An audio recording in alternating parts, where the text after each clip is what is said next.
When I am dealing with somebody, they are either going to get a first lien or a second lien on a property. If there's enough equity in the property and it's a smaller loan, I may have to use their money in the form of a second lien.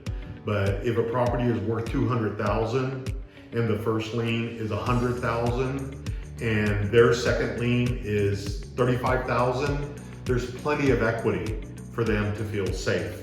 So they're going to get a promissory note. Generally, it's going to be a first lien. It could be a second lien. They're also going to get a fire policy. The fire policy states that if there was an event of a loss, they're going to get paid first, and then me as the investor will get whatever's left over will come to me. So they're well secured in the event if there's ever foreclosure, and in 27 years of doing this, I've never had a foreclosure, knock on wood. If there was a fire, and I've had multiple fires in my property, the fire insurance will pay off the investor first, and the remaining portion comes to me. They would also get, if we're amortizing the loan, I have some investors that say, hey, I only want to do interest only, and that's fine. So we'll do an interest only loan of $100,000, and we'll generally do it on a 5-year term.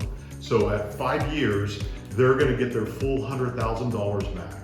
In that case, there's no amortization schedule. An amortization schedule would show if the loan is being paid down monthly, what their balance is after every monthly payment. And then I have some other private investors that say, no, I don't want to do interest only.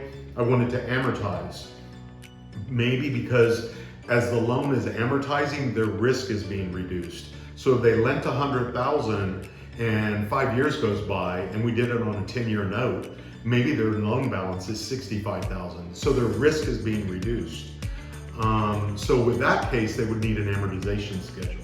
So they would get and then the last thing they would get is a deed of trust. In the state of Texas, we call it a deed of trust. In other states, you would call it a mortgage. So they're getting a lien on the property in the form of a deed of trust in the state of Texas. That would prohibit me from selling the property to somebody else without paying them off. That deed of trust needs to be released before I can produce clean title if I was in the event of selling the property. So they're going to get a promissory note, a deed of trust, a fire policy, and an amortization schedule if the loan is being amortized.